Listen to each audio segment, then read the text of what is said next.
Hello everyone, today we will solve exercise 20A class 9th math ICSE board. मैं ICSE board की सरना पल्विसर की जो book है concise mathematics जिसके राइटर मिस्टर आर के बंसल जी, मैं उस बुक को सॉल्व कर रहा हूँ। आज के वीडियो हम चैप्टर 20 स्टार्ट करेंगे जो कि यूनिट 6 है और टॉपिक है आपका मेंसुरेशन। इस चैप्टर का नाम है area and perimeter of plane figure. तो आज के वीडियो में हम ट्राइंगल, रेक्टेंगल या ट्रेपेजियम, क्वाड्रिलेटर इस टाइप के यानी कि प्लेन फिगर का एरिया के बारे में डिस्कस करेंगे, सॉल्व करेंगे। चलिए टाइम ना वेस्ट करते हुए स्टार्ट करते हैं। उससे पहले एक बात कहूँगा, मैंने डिस्कशन बॉक्स में आपको सभी वीडियो का लिंक दे दिया है। अगर से पहले किसी क्वेश्चन में आपको डाउट है तो नीचे डिस्कशन बॉक्स जाकर उस वीडियो को लिंक को क्लिक करके वो वीडियो देख सकते हैं। चलिए स्टार्ट करते हैं question number 1 of exercise 20A। Her exercise की तरह यहाँ भी MCQ टाइप क्वेश्चन है। पहला, choose the correct answer from the option given below. इसमें ई पार्ट यानी कि 5 क्वेश्चन दे रखे हैं। फर्स्ट है, length of a sides and correspondence altitude of a triangle is double, then the area will become double, half, 4 times 1/4। क्या होगा बताते हैं। चलिए ए पार्ट आंसर इसका हो जाएगा 4 टाइम्स। कैसे हो जाएगा देखो, एरिया ऑफ ट्राइंगल क्या होता है, half into base into height, ठीक है ना। Half into base into height. Base को हमने बी मान लिया, एच को हाइट मान लिया। अब कह रहा है करस्पॉन्डेंस साइड्स को डबल कर दें, यानी कि बेस भी डबल कर दें, हाइट से मतलब एल्टीट्यूड है ना, वर्टेक्स से डाला गया एल्टीट्यूड, तो वो भी डबल कर दें। तो न्यू एरिया क्या हो जाएगा, शॉर्ट में लिख दे रहा हूँ क्योंकि MCQ। न्यू एरिया हो गया हाफ इंटू बेस हो गया 2b और हाइट हो गई 2h। तो इसे हाफ v इंटू एच ऐसे लिख लिया मैंने, और 2 इंटू 2 4। तो देखो half into V into H, half into V into क्या, ओरिजिनल एरिया। तो 4 तो आ गया 4 इंटू ओ एरिया, शॉर्ट में लिख दिया क्योंकि MCQ समझ में आ रहा है। तो ओरिजिनल एरिया का कितना हो गया 4 टाइम्स, 0 नहीं है, ओ पर ओरिजिनल एरिया। तो ये आंसर सीधा ओरली था, इसलिए मैंने थोड़ा जल्दी कर दिया है। तो आंसर हो गया इसका 4 टाइम्स। किस ऑप्शन में दे रखा है, ऑप्शन थर्ड में हमें दे रखा है 4 टाइम्स। तो option third is the correct option. अब बी पार्ट, बुक आपके पास खुली होनी चाहिए आपके पास, और मैं क्वेश्चन बोल रहा हूं, सुन लीजिए। If each sides of an equilateral triangle is half, then its area will be. देखो एरिया ऑफ इक्विलेटरल ट्रायंगल क्या होता है, area of equilateral triangle, short में लिख दे रहा हूं मैं, √3/4 साइड्स ए है तो a स्क्वायर। क्लियर। अब ये कह रहा है अगर ट्रायंगल की साइड्स को, सभी साइड्स को हाफ कर दें, if each sides of equilateral triangle is half, यानी कि a की जगह 1/a/2 कर दें, तो न्यू एरिया क्या हो गया, न्यू एरिया किसका, इसी बात की बात चल रही है इक्विलेटरल ट्रायंगल का। तो √3/4 हाफ कर दें a/2 का स्क्वायर, ठीक है। तो ये क्या हो जाएगा √3/4 a स्क्वायर, a का, और 1/2 का स्क्वायर 1/4। तो ये देखो ये तो वही है ओरिजिनल एरिया, और कितना हो गया 1/4। तो क्या 1/4 हो जाएगा ओरिजिनल एरिया का। देखिए 1/4 किस में दे रखा है, 4th ऑप्शन में दे रखा है 1/4, क्योंकि समझ में ये तो सेम उसी एरिया के बराबर ओरिजिनल के एरिया के। तो ये तो इक्विलेटरल ट्रायंगल हो गया, कितना रह गया 1/4। 1/4 को बोलते हैं 1/4। तो 1/4 ढूंढो किस ऑप्शन में दे रखा है, जो कि हमें 4th ऑप्शन में गिवन है। तो 4th option is the correct option. Clear. चलिए लेते हैं सी पार्ट। सी पार्ट है, the area of triangle is 37.5 centimetre if the base, area of triangle क्या होता है, हाफ इंटू बेस। बेस दे रखा है 12.5 इंटू एच पर हाइट, और ये पूरा एरिया हो गया। ये हमें दे रखा है 37.5। तो पूछा है find the correspondence altitude. Correspondence altitude से मतलब क्या, हाइट होता क्या है समझ लो। ये बेस है तो इस पर जो एल्टीट्यूड है, सामने वाले वर्टेक्सेस अपोजिट साइड्स पे जो वर्टेक्स परपेंडिकुलर ड्रॉ करते हैं उसे एल्टीट्यूड बोलते हैं। परपेंडिकुलर क्या होता है मालूम होना चाहिए, किसी भी पॉइंट से ड्रॉ कर सकते हैं परपेंडिकुलर, लेकिन एल्टीट्यूड का मतलब वर्टेक्स ही जो परपेंडिकुलर होता है अपोजिट साइड्स पर, वो होता है एल्टीट्यूड। तो ये ट्रायंगल का बेस और वर्टेक्सेस पर जो परपेंडिकुलर यानी कि एल्टीट्यूड, उसकी हाइट एल्टीट्यूड की होते हैं। तो एच पूछिए, तो हाइट एल्टीट्यूड क्या हो जाएगा 37.5 क्रॉस मल्टीपल 2 और 12.5। यहाँ डेसिमल से डेसिमल रिमूव हो गया, 25 से काट दूँ, 25 5 जा 125, 25 बन जा 25, 12 बचा और 25 5 जा, और 5 से 3 बार कैंसिल, और 3 2 जा 6 सेंटीमीटर। तो ये करस्पॉन्डेंस एल्टीट्यूड हो गया, जो कि हमें थर्ड ऑप्शन में गिवन है। तो option third 6 centimetre is the correct option. Now D part. ABC is triangle with AB equal to AC equal to 12 and angle A equal to 90 degree. चलो मैं बना देता हूँ. ABC एक ट्राइंगल दे रखा है जिसमें A 90 डिग्री है और क्या दे रखा है AB इक्वल टू AC. ये दोनों साइड्स इक्वल हैं और किसके इक्वल हैं 12 सेंटीमीटर के. द एरिया ऑफ ट्राइंगल तो ओरली हो गया. 90 डिग्री को साइड से बनाने वाली एक बेस होता है, एक हाइट होती है ना. तो एरिया ऑफ ट्राइंगल क्या होता है हाफ इंटू बेस यानी कि 12 इंटू हाइट भी 12. 2 से 12 6 बार और 12 6 जा 72 स्क्वायर सेंटीमीटर. जिस किसी भी ऑप्शन में होगा वो ऑप्शन सही हो जाएगा. मुझे देख लिया मैंने. ये थर्ड ऑप्शन में गिवन है तो option third is the correct option. Now last E part. E part है the sides of a triangles are 9, 12 and 15 centimetre. Okay. The area of triangle.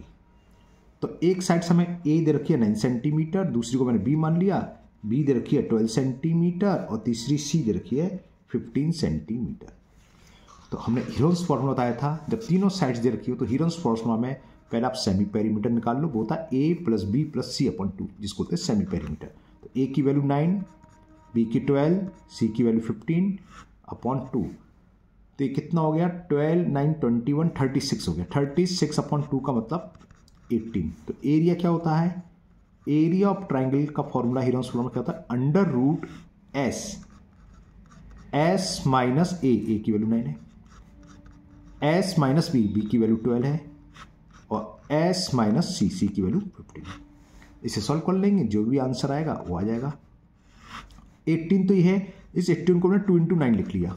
लिख सकते हैं वो क्यों मैंने यहाँ ब्रैकेट में लिखा 18 में से 9 जाएगा तो 9 क्योंकि पेयर बन गया 9 बाहर आ जाएगा इसका रूट से इसलिए मैंने ऐसे करा. इंटू 18 में से 12 गया 6 इंटू 18 में से 5 गया 3. क्लियर. तो देखो एक 9 तो ये बाहर आ गया लिख लिया हाथ के हाथ और ये 2 ये बचा. इस 6 को लिख लिया मैंने 2 इंटू 3 और इंटू 3 वाला. तो देखो 2 पेयर बनना है 3 पेयर बनना है तो 2 भी बाहर आ जाएगा.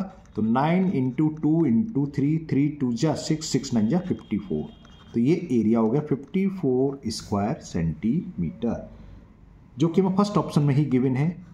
तो option first is the correct option. थोड़ी जल्दी जल्दी करें मैंने एमसीक्यू थे इसलिए क्योंकि बहुत सारी बुक पढ़ी हुई है तो ऑप्शन में रह गया कम तो थोड़ा तेज करेंगे. चलिए करते हैं क्वेश्चन नंबर 2.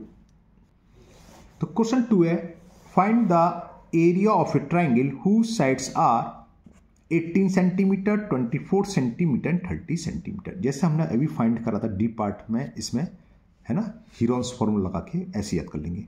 एक ए मान लेंगे ये बी सी तो हीरोन्स फॉर्मूला से एरिया निकलेगा. आगे कुछ और करा है also find the length of the altitude corresponding the largest sides of the triangle. तो जो लार्जेस्ट साइड है इसमें कौन सी लार्जेस्ट सब साइड है 30. तो ये बेस हो जाएगा. पहले हम एरिया निकाल लेंगे फिर हाफ बेस इंटू हाइट एक कर लग देंगे एरिया के. तो कैलकुलेट करके जो भी आएगा वो लार्जेस्ट एल्टीट्यूड हो जाएगा. एल्टीट्यूड हो जाएगा लार्जेस्ट साइड्स के करस्पॉन्डिंग साइड्स का. कैसे होगा चलो करते हैं. चलिए मैं एक ट्राइंगल ऐसी बना देता हूँ जिसमें ए बी सी लार्जेस्ट सी दिखाई दे रही है. तो सबसे बड़ी साइड से लिख दे रहा हूँ. बनाने की कोई नीड है नहीं है ना कोई ज़रूरत नहीं है लेकिन आपके सामने होगा तो आपको थोड़ा समझ में जाएगा इसलिए. सबसे बड़ी साइड 30 सेंटीमीटर दे रखी है, एक 18 दे रखी है और एक 24 सेंटीमीटर. तो मैं ए बी सी मान लेता हूँ. हमने मान लिया ए है 18 सेंटीमीटर, दूसरी साइड जो बी है उसको मैंने बी नाम दे दिया 24 सेंटीमीटर को और सबसे बड़ी साइड को सी दे दिया वो है 30 सेंटीमीटर. तो एस निकालें. एस होता है ए प्लस बी प्लस सी अपॉन 2 सेमी पेरीमीटर जिसे बोलते हैं. कितना हो जाएगा 72 अपॉन 2 और डिवाइड करा 36 आ गया. ठीक है ना. हाँ बिल्कुल ठीक है. तो एरिया ऑफ ट्राइंगल क्या है फॉर्मूला एस की वैल्यू 36 इंटू एस माइनस ए यानी कि 36 माइनस ए कितना है 18. एस माइनस बी की वैल्यू हमने 24 मानी है और एस माइनस सी को माना हमने 30. तो देखिए ब्रैकेट के अंदर 36 में से 18 सेपरेट करें 18 आएगा तो इसको मैं 2 इंटू 18 लिख रहा हूँ जैसे कि 18 का पेयर बन गया बाहर आ जाएगा ये 18. 36 में से 24 सेपरेट करा 12 आया और 36 में से 30 गया 6 तो तो ये पेयर तो बाहर आ गया, 18 तो बाहर आ गया, क्लियर। तो हमने 18 बाहर लिख लिया। अंडर रूट में क्या बचा, एक तो ये 2 बचा, 12 को मैंने लिख लिया 2 इंटू 6, इस 12 को 6 ही है, तो ये 6 और 2 ही बाहर आ गई। तो 18 इंटू 2 इंटू 6, तो 216 हो गया, 18 36 36 36 36 216 स्क्वायर सेंटीमीटर, क्लियर। तो ये तो हमारा हो गया आपका एक पार्ट, मतलब अभी पूरा क्वेश्चन नहीं हुआ। क्यों नहीं हुआ पूरा, क्योंकि अभी कुछ आगे और भी पूछा है। क्या पूछा है, जो सबसे लंबी साइड से लॉन्गेस्ट साइड सी है, तो उसके करस्पॉन्डेंस एल्टीट्यूड का मतलब सामने वाले वर्टेक्स से इस पर ट्रायंगल साइड पर एल्टीट्यूड यानी परपेंडिकुलर ड्रॉ करना, ये पूछा है। तो ट्रायंगल तो वही है, इसका एरिया तो बदल नहीं जाएगा, तो अब लगा देंगे हाफ, लॉन्गेस्ट साइड ले लेंगे बेस यानी 30 इंटू हाइट, तो वही लिखने वाला हूँ, हाफ इंटू बेस हमने लॉन्गेस्ट साइड ले ली इंटू हाइट h, ये इक्वल टू होगा 260 के, तो इससे h निकलाएगा 216 इंटू 2 अपॉन 30, 3 1 जा 30, 3 7 जा ये। तो अब मैंने मल्टीप्लाई कर दिया, 2 2 जा 4, 2 2 जा 17 और 10 से डिवाइड करेंगे तो कितना आ गया 14.4, ये इसका एल्टीट्यूड हो गया, है ना।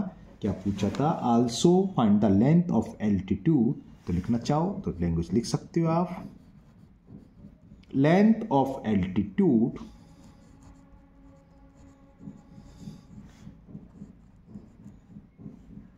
corresponding to the largest side, correspondence to the largest side sorry, equal to 14.4 clear. तो कंप्लीट हुआ। करते हैं नेक्स्ट क्वेश्चन नंबर 3।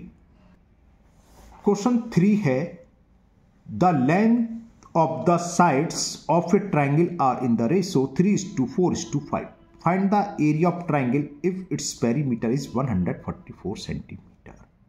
तो पहले हम 144 को इस रेशो में डिवाइड करके तीनों साइड्स निकाल लेंगे, फिर वही हीरोन्स फॉर्मूला लगा के, पेरीमीटर यानी कि 2s दे रखा है तो s डायरेक्ट यहीं से निकलाएगा, s हो जाएगा 2 से डिवाइड 72, क्लियर। तो इसमें रेशो ऑफ साइड्स दे रखा है, लिख लो,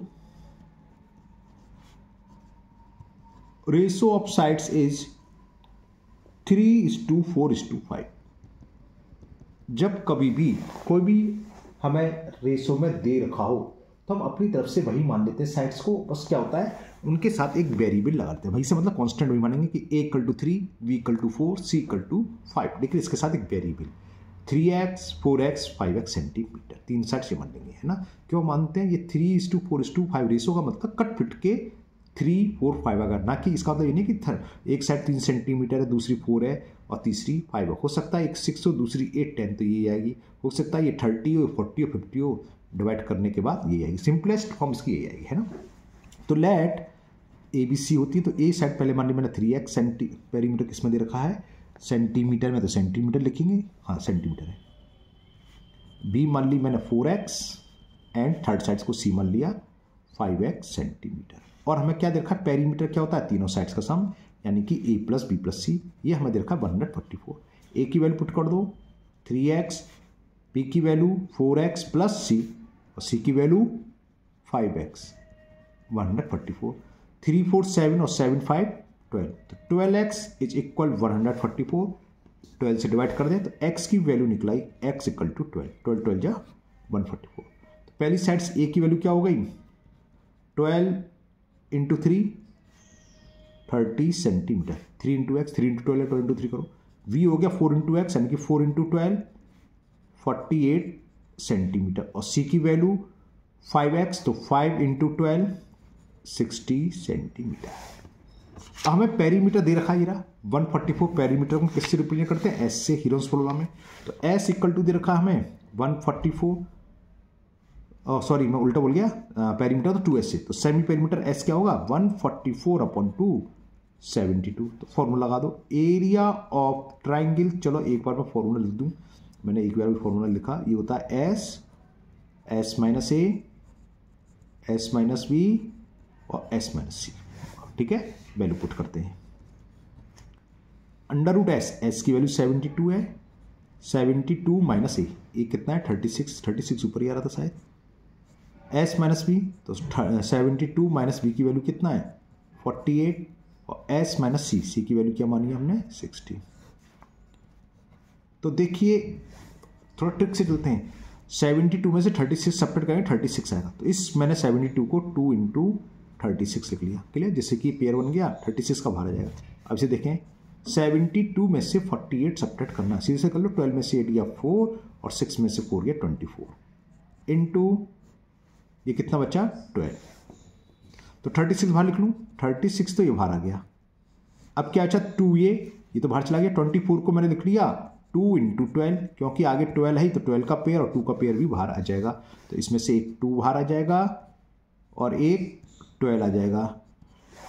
36 2 जा 72, 72 का 12 में करें, 72 में 12 का, तो 12 2 जा 24, कैरी 2, 12 7 जा 84 और 2 86।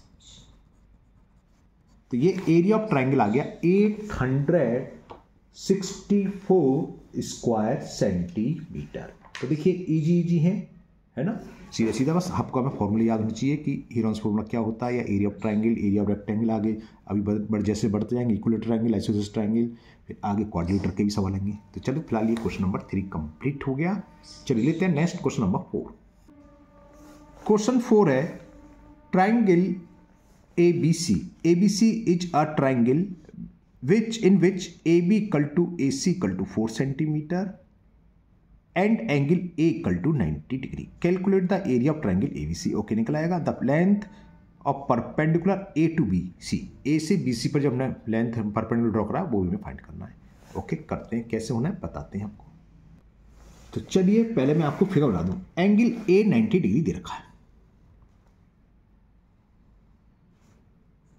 तो ये A एक पॉइंट B C, B चाहे इधर लिख लो चाहे इधर लिख, इससे कोई नहीं, ये हमें दे रखा है एंगल A 90 डिग्री। ओके, और क्या दे रखा था AB इक्वल टू AC, अब वो दे रखी है 4 सेंटीमीटर, AB भी 4 सेंटीमीटर है और AC भी 4 सेंटीमीटर है। तो find the area of triangle ABC। तो पहला तो बहुत ईजी है, एरिया को हम शॉर्ट में AR भी लिख देते हैं। एरिया ऑफ ट्राइंगल ABC क्या होता है, half into base into height. यहाँ पर बेस क्या है AC और हाइट क्या है AB, जो 90 डिग्री को साइड्स बनाती हैं एंगल, वो एक बेस और एक हाइट होती है। तो ये हो गया हाफ इंटू 4 इंटू 4, 2 से 2 बार कैंसिल, 4 2 जा 8 स्क्वायर सेंटीमीटर। ये तो हो गया फर्स्ट पार्ट, छोटा सा था हो गया। अब सेकंड पार्ट सुनिए, सेकंड पार्ट में क्या कह रहा है, पढ़ता हूं। The length of perpendicular from A to BC। A से BC पर जो हमने परपेंडिकुलर ड्रॉ करा है उसकी लेंथ फाइंड करनी है। कैसे होगी, देखो एरिया ऑफ ट्राइंगल ABC तो ही रहेगा क्योंकि वही है। अब हम बेस ले लेंगे BC, बेस अगर BC होगा तो फिर परपेंडिकुलर इसको कुछ नाम दे दो AD परपेंडिकुलर, तो हाइट होगी इसकी AD, तो AD निकालना है। तो उससे पहले भी हम BC निकालें। BC कैसे निकालेंगे, पाइथागोरस थ्योरम यूज करके। तो in triangle ABC BC square क्या होता है, AB square plus AC square, ये यूज करेंगे, ठीक है ना। तो इन ट्राइंगल ABC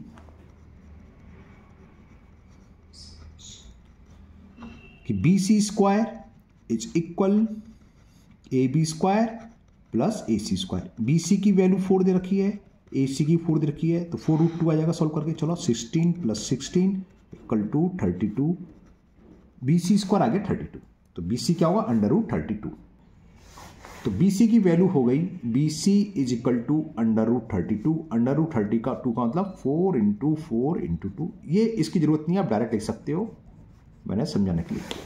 तो BC निकला यहाँ।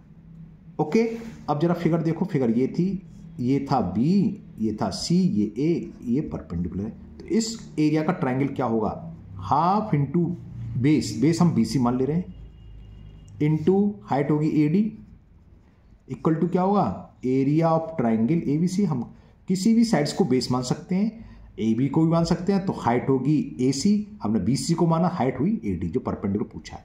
तो BC हमने निकाल लिया, तो हाफ इंटू 4√2 इंटू AD हमें फाइंड करनी है, और एरिया ऑफ ट्राइंगल हमने निकाला था 8, 2 से ये 2 बार कैंसिल, 2√2, तो AD कितना हो गया 8/2√2, 2 से ये 4 बार कैंसिल, तो AD इक्वल टू हो गया 4/√2। रेशनलाइज द डिनोमिनेटर के लिए न्यूमिनेटर और डिनोमिनेटर दोनों में √2 से मल्टीप्लाई करेंगे, तो 4√2/2, √2 इंटू √2, 2 हो जाता है, 2 से 2 बार कैंसिल, तो ये आंसर आ गया AD = 2√2। लेकिन आपकी बुक में आंसर पॉइंट में दे रखा है, यानी कि √2 की वैल्यू लगा रखी है। √2 की वैल्यू आपको याद होनी चाहिए, दो वैल्यू √2 और √3 की तो याद होनी चाहिए, बाकी सब कुछ देगा। अगर याद नहीं तो आपको निकालनी पड़ेगी। √2 की वैल्यू क्या होती है वैसे? 1.414 है ना, क्या होती है? 1.414। मल्टीप्लाई कर दें, 2 4 जा 8, 2 1 जा 2, 2 4 जा 8 और 2 1 जा 2। AD इतने सेंटीमीटर। अगर 2 प्लेस रखनी तो 5 से बड़ा है तो यहाँ जाएगा 2.83 सेंटीमीटर। ओके, तो बस ये आंसर हो गया। ये तो पूछा था कि find the length of perpendicular from B to BC, वो क्या थी? AD। तो ये हो गई। लिखना चाहो लेंगे लिख सकते हो, लेंथ फ्रॉम परपेंडिकुलर फ्रॉम, लिख जाओ चलो। तो लेंथ ऑफ, क्योंकि हमने फिगर बना रखी है तो कोई जरूरत नहीं थी, length of perpendicular from A to VC is 2.83 centimetre. इसमें भी छोड़ सकते हैं आप, 2√2 भी छोड़ सकते हो, है ना, 2√2 भी छोड़ देंगे तब भी चलेगा। और जब हम पूरे फिगर में लिखते हैं तो यहाँ एक शब्द लिख देना चाहिए अप्रॉक्स, APPORX स्पॉट में, क्योंकि एक्यूरेट तो है ये, अप्रॉक्स में एक्यूरेट थी 2 पॉइंट, और ये भी एक्यूरेट नहीं है, हमने 3 डेसिमल प्लेस तक निकाला। ये कई निकालते हैं 8 डेसिमल प्लेस 10 डेसिमल प्लेस तक लॉग टेबल होती है ना, हमने 3 डेसिमल प्लेस निकाला है स्क्वायर रूट की वैल्यू, इसलिए हम अप्रॉक्स लिखते हैं। चलिए करते हैं नेक्स्ट क्वेश्चन नंबर, कौन सा होगा? 5 होगा शायद, मैं तो भूल, हाँ 5 लेते हैं। क्वेश्चन 5, क्वेश्चन 5 है the area of N equilateral triangle is 36√3 square centimetre, find its perimeter. पहले हम साइड्स निकाल लें, जब साइड्स निकलाएगी तो इक्विलेटर का पेरीमीटर क्या होता है? 3 इंटू साइड्स, 3 से मल्टीप्लाई कर देंगे पेरीमीटर निकलाएगा। चलिए करते हैं। तो हमें दे रखा है area of an equilateral triangle, ये हमें गिवन है 36√3 सेंटीमीटर स्क्वायर। और फॉर्मूला क्या होता है? √3/4, ए का मतलब साइड स्क्वायर, 36√3, √3 से √3 कैंसिल, तो a square equal to 36 into 4, तो इससे a की वैल्यू निकलेगी। a क्या हो जाएगा? √36 इंटू 4, 36 को मैंने लिख लिया 6 इंटू 6 और 4 को लिख लिया 2 इंटू 2, तो पेयर बनना है, तो a हो गया 6 इंटू 2, 12 सेंटीमीटर। ये इक्विलेटर ट्राइंगल की साइड निकला। तो पेरीमीटर क्या होता है? 3 इंटू ए, 3 इंटू साइड्स, लिखना चाहो लिख सकते हो, sides of equilateral triangle equal to 12 centimetre, और तो आप निकाल दो पेरीमीटर। तो perimeter of equilateral triangle 3 into A, यानी कि 3 इंटू साइड, 3 इंटू साइड्स कितनी है? 12, और 12 3 जा 36 सेंटीमीटर। ये इसका आंसर हो गया। ओके, करते हैं नेक्स्ट 6 क्वेश्चन। क्वेश्चन 7 है the base of an isosceles triangle is 24 centimetre and its area is 192 square centimetre, find its perimeter. तो हमें पेरीमीटर फाइंड करना है, कैसे होगा बताते हैं आपको। मैं शायद क्वेश्चन 7 पढ़ गया, 6 बार पढ़ी। Find the area of an isosceles triangle with perimeter 36 centimetre and base 16। पहले 6 करना ना, चलिए करते हैं 6। तो मैं एक फिगर बना देता हूं। आइसोलेसिस ट्राइंगल क्या होता है? जिसकी दो साइड्स इक्वल हो, ये साइड्स इक्वल है। ये ट्राइंगल मान लो ABC आइसोलेसिस ट्राइंगल है, BC बेस दे रखा है, कितना दे रखा है? पेरीमीटर 36 में, और बेस दे रखा है 16 सेंटीमीटर। इक्वल साइड्स अगर हम A मान लें तो पेरीमीटर क्या होगा? पेरीमीटर हमें गिवन है 36 सेंटीमीटर, और इस फिगर्स के हिसाब से क्या होगा? तीनों साइड्स का सम, तो A प्लस A। हमें देखो एक फॉर्मूला होता है area of triangle A/4 √B² minus 4A² minus B²। वो AB क्या होता है? A होती है इक्वल साइड्स और बेस B ये होता है जो बेस है। तो A plus 16 equal to 36, A plus A 2A, और 16 को मैं लेफ्ट से राइट में ले जाऊंगा तो माइनस का हो जाएगा, तो 2A इक्वल टू 20, तो A इक्वल टू 10 आ गया। यानी कि ये सेट्स निकला ही 10 सेंटीमीटर 10। तो area of an isosceles triangle, यहाँ आपकी मर्जी है, आप हीरोन्स फॉर्मूला की तरह भी यूज कर सकते हो तीनों सेट्स, लेकिन हीरोन्स फॉर्मूला क्या तो थोड़ा लंबा हो जाता है कैलकुलेशन। हमारे पास इक्विलेटरल ट्रायंगल का आइसोलेसिस ट्रायंगल का फॉर्मूला होता है, मैं लिख देता हूं। Area of an isosceles triangle क्या होता है, area of an isosceles triangle याद है तो बताओ, b/4 √4a² minus b²। b for base समझ लो, b होता है बेस और a होती है इक्वल साइड्स। तो a की वैल्यू यहाँ क्या है, इक्वल साइड्स 10 आई है और बेस 16 दे रखा है, इसमें पुट करेंगे आंसर आ जाएगा। तो ये कितना हो गया, b की वैल्यू 16, तो 16/4 √4a की वैल्यू यहाँ दिखाई दे रही है 10² माइनस b कितना दे रखा है 16 का स्क्वायर। तो कितना हो गया, 4 से 16 4 बार कैंसिल, ये √4 × 10 का स्क्वायर होता है 100, 16 का स्क्वायर होता है 256। स्क्वायर आपको 50 तक के याद होना चाहिए। 4 √400 माइनस 256, 4 √144 बचा शायद, हाँ 10 में से 6 गया 4, 9 में से 5 गया 4 और 3 में से 144 का स्क्वायर होता है 12 और 12 4 जा 48, ठीक है ना, 12 4 जा 48। तो एरिया ऑफ आइसोलेसिस ट्रायंगल कितना आ गया 48 स्क्वायर सेंटीमीटर। तो ये क्वेश्चन 7 कंप्लीट हुआ। लेते हैं नेक्स्ट क्वेश्चन नंबर 8। मैं कुछ ज़्यादा ही जल्दीबाजी कर रहा हूँ, जल्दी खत्म करिए। 7 नहीं था 6 था, जो मैंने गलत पढ़ दिया था। तो अभी 8 नहीं अब 7 होगा। क्या है, अब 7 है। क्वेश्चन क्या है पहले मैं आपको दिखा देता हूँ, फिर करते हैं क्वेश्चन 7। क्वेश्चन 7 ये आ गया, the base of an isosceles triangle is 24 centimetre and area दे रखा है। तो पहले एरिया सॉल्व करके हम ए निकालेंगे यानी इक्वल साइड्स, फिर पेरीमीटर निकाल लेंगे, a प्लस बेस दे रखा है। ओके करते हैं इसे, ठीक है ना। ये तो कटा हुआ है, मैंने गलत लिख दिया था 7। चलो छोटी सी फिगर बना देता हूँ आपको समझाने के लिए। ये इक्वल साइड्स है, कोई ट्रायंगल ABC है, बेस दे रखा था इसमें। The base of an isosceles triangle is 24 centimetre, ये BC रिप्रेजेंट करते हैं और साइड्स A, और एरिया दे रखा है। तो एरिया का फॉर्मूला लिखूँ, क्या होता है b/4 √4a² माइनस b², ये होता है area of isosceles triangle.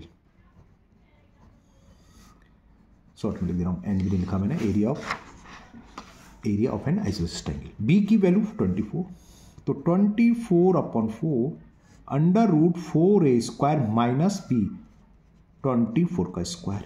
Area of isosceles triangle ये हमें गिवन है 192। क्लियर, 4 से ये 6 बार कैंसिल, तो √4a² माइनस 24 का स्क्वायर, फिर आ गया स्क्वायर। जब भी स्क्वायर आता है, आपने मेरी वीडियो देखोगे तो हर बार मैं टोक देता हूँ, बोल देता हूँ कि 50 तक के स्क्वायर याद होने चाहिए। अगर आपको 50 तक के स्क्वायर याद है तो इजी हो जाएगा, वरना आप 24 × 24 करोगे। 24 का स्क्वायर क्या होगा 576 होता है। 56 तो मुझे याद है, तो मैं लिख दे रहा हूँ डायरेक्ट। और ये हो गया 192 और 6 आ गया अपॉन में। क्या ये कट रहा है, 6 3 जा 18 कट गया, 6 3 जा 18 और 6 2 जा 32। क्लियर, रूट हटाने के लिए क्या करेंगे, स्क्वायर करेंगे बोथ साइड, तो ऑन स्क्वायरिंग बोथ साइड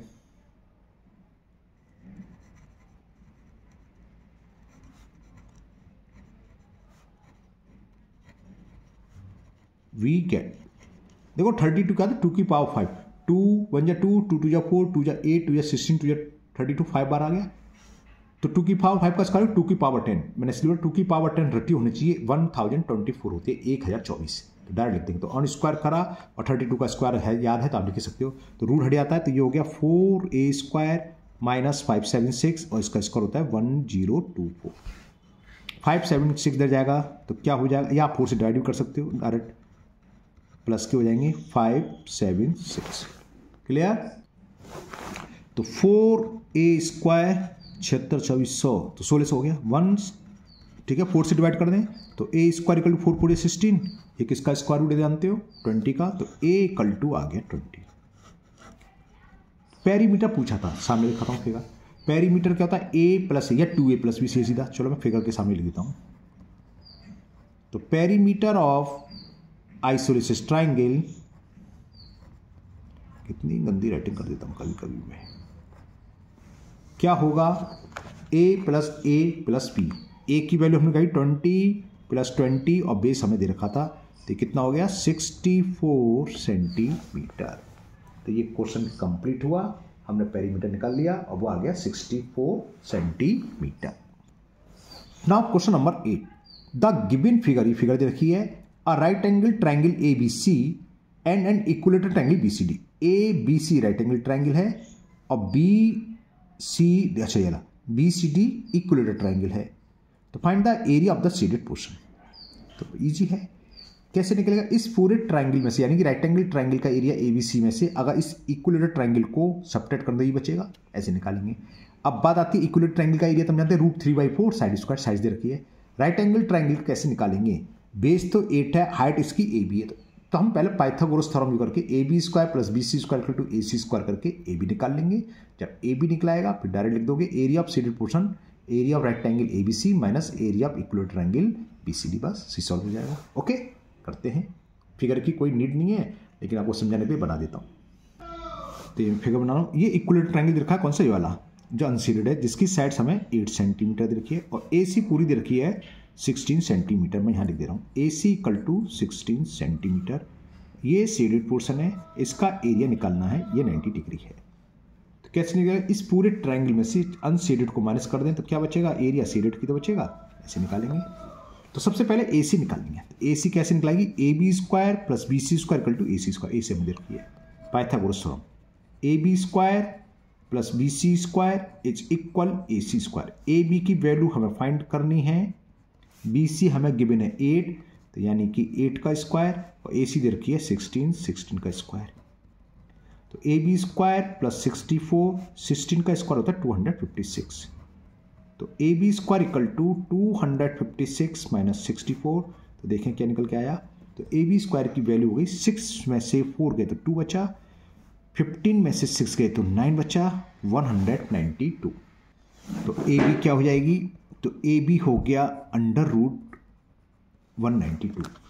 9 1 10 2 12, 3 से डिवाइड हो रहा है, 3 6 18, 3 4 64 हो गया। ठीक है, तो ईजी होगा, 64 × 3, 64 का स्क्वायर रूट 8, तो 8√3 सेंटीमीटर, तो हमारे पास AB आ गई। ठीक है ना, AB का मतलब ये निकला, और AC दे रखी है। तो एरिया ऑफ शेडेड पोर्शन होगा हाफ गलत मिल गया, area of triangle ABC minus area of equilateral triangle BCD।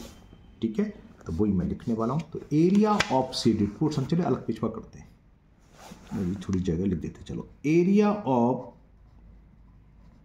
Shaded portion होगा area of triangle ABC minus area of triangle BCD, है ना, ये रहा BCD, दिखा दो। इस पूरे बड़े ट्राइंगल से ABC में से ये कराते हैं। ये राइट एंगल ट्राइंगल है, इसका एरिया होगा हाफ, बेस BC है, हाइट AB हम निकाल चुके। तो ये हो गया इक्वल किसके, हाफ बेस 8 है इंटू हाइट दे रखी है 8√3 minus BCD √3/4 side square, sides 8 है इक्विलेटरल ट्राइंगल की। तो इससे कुछ कैंसिल, 8√3 तो कॉमन आ जाएगा, पूरा ही पूरा आ जाएगा, नहीं पूरा क्यों, स्क्वायर करेंगे, काट फिट करने का फ़ायदा है, √3 कॉमन आ जाएगा और 8 × 8 भी कॉमन आ जाएगा, तो कॉमन ही ले लेते हैं, वो याद सही है। हाँ देखो क्या हो गया, √8 का स्क्वायर क्या हुआ, 8 × 8 64, इसको मैं ऐसे लिख रहा हूँ काटने को, 64 √3/2 और 8 का स्क्वायर 64 √3/4, है ना। यहाँ से कैंसिल करने से कोई फायदा नहीं, फिर एलसीएम लेते हैं। अब हमने क्या करा, सीधा या तो एलसीएम ही ले लो या 64 √3 कॉमन ले लो, वो आपकी मर्जी, कैसे भी सॉल्व करो, कैलकुलेशन कर देंगे। मैंने कॉमन ले लिया, तो कितना होता, 64 √3, 4 एलसीएम, 2 4 जा 4 1 जा, तो कितना हो गया 64 × 3/4, 4 से अब कैंसिल कर दो 16 बार, तो ये हो गया 16 √3 × 3, कितना हो जाएगा 16 3 जा 48 √3, ठीक है ना। तो ये हो गया 48 √3 स्क्वायर सेंटीमीटर। क्लियर, उम्मीद है आप लोगों को समझ में आ गया होगा। थोड़ी सी मिस्टेक हो गई है। क्या मिस्टेक हो गई है? ये है 1/2 है ना, और 4 एलसीएम आया तो 2 आएगा, 2 में से 1 गया, 1/√3, तो ये खाली 1 आएगा, तो ये 16√3 होगा खाली। तो 32 16√3 × 1, तो 16√3 होगा खाली, है ना, 16√3। ये मैंने गलत लिख दिया है, तो 16√3 स्क्वायर सेंटीमीटर। तो आज के वीडियो में यही 8 क्वेश्चन रहने देते हैं, क्योंकि वीडियो 35 मिनट्स के आसपास की होगी। मुझे उम्मीद है आज के सभी क्वेश्चन आपको अच्छे से समझ में आ गए होंगे। फिर भी अगर किसी क्वेश्चन में आपको डाउट है तो आप कमेंट बॉक्स में कमेंट करें, मैं उस क्वेश्चन की एक अलग से वीडियो बनाकर अपलोड कर दूंगा। अगर आप लोग पहली बार चैनल पर आए हैं तो चैनल को सब्सक्राइब करना भूलें, साथ ही साथ बेल आइकन जरूर प्रेस करें, जिससे आगे जो भी वीडियो अपलोड होगी उसका नोटिफिकेशन आपको मिल जाएगा, वो वीडियो आपकी मिस नहीं होगी। इस वीडियो को अपने दोस्तों को भी शेयर करें, जिससे वो भी इसका फायदा उठा सकें। फिर मिलते हैं नेक्स्ट वीडियो में। Thank you, have a nice day.